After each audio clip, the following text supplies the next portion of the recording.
Price the lord, hallelujah. മരിച്ചതിനെ ജീവിപ്പിക്കുകയും ഇല്ലാത്തതിനെ ഉള്ളതുപോലെ വിളിച്ചു വരുത്തുകയും ചെയ്യുന്ന ദൈവത്തെ അബ്രഹാം വിശ്വസിച്ചതായിട്ട് റോമാലേഖനം 4:17 നമുക്ക് കാണാൻ സാധിക്കും. പുതിയ നിയമത്തിലേക്ക് വരുമ്പോൾ യേശു കർത്താവ് മരിച്ച 3 പേരെ ഉയർപ്പിച്ചതായിട്ടാണ് നമുക്ക് കാണാൻ സാധിക്കുന്നത്. ഒന്നാമതായിട്ട് പള്ളിപ്രമാണിയായ യായിറോസിന്റെ മകളെ, 12 വയസ്സുള്ള തന്റെ മകളെ യേശു കർത്താവ് ഉയർത്തെഴുന്നേൽപ്പിച്ചു. രണ്ടാമതായിട്ട് നയിലെ വിധവയുടെ ഏകജാതനായ മകനെ കർത്താവ് ഉയർത്തെഴുന്നേൽപ്പിച്ചു. മൂന്നാമതായിട്ട് മരിച്ച് നാറ്റം വെച്ച 4 ദിവസമായ ലാസറിനെ കർത്താവ് ഉയർത്തെഴുന്നേൽപ്പിച്ചു. ഈ 3 പേരെയാണ് കർത്താവ് ഉയർത്തെഴുന്നേൽപ്പിച്ചതായിട്ട് നമുക്ക് പുതിയ നിയമത്തിൽ കാണുവാൻ സാധിക്കുന്നത്. ഇവരുടെ പ്രത്യേകം നമ്മൾ പഠിച്ചാൽ ഇവരെല്ലാം കുടുംബത്തിലെ ഏകജാത അല്ലെങ്കിൽ ഏകജാതനായിരുന്നു. അതുകൊണ്ടാണ് യേശു ഉയർത്തെഴുന്നേൽപ്പിച്ചത്. ആ കുടുംബത്തിന്റെ പ്രതീക്ഷയായിരുന്നു അവർ. പള്ളിപ്രമാണിയായ യായിറോസിന്റെ മകള് 12 വയസ്സുള്ള ഏകജാതിയായ മകളായിരുന്നു. അവൾ മരിച്ച് കുറച്ച് മണിക്കൂർ കഴിഞ്ഞപ്പോഴേ എന്ത് ചെയ്തു? യേശു ഉയർത്തെഴുന്നേൽപ്പിക്കേണ്ടിയായി തീർന്നു.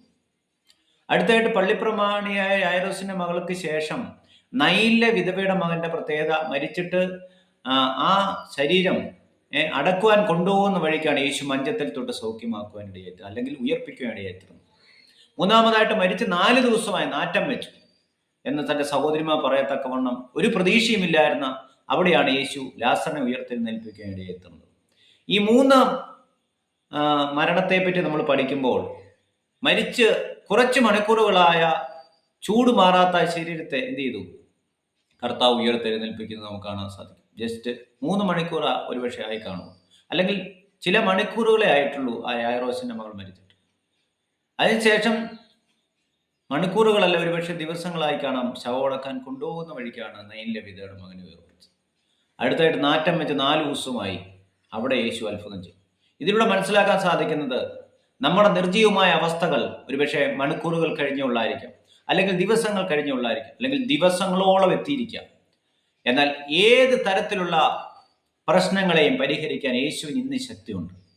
അബ്രഹാം ആ ദൈവത്തിലാണ് വിശ്വസിച്ചത്. മരിച്ചതിനെ ജീവിപ്പിക്കുകയും ഇല്ലാത്തതിനെ ഉള്ളതുപോലെ വിളിച്ചു വരുത്തുകയും ചെയ്യുന്ന ദൈവമാണ് നമ്മുടെ ദൈവം.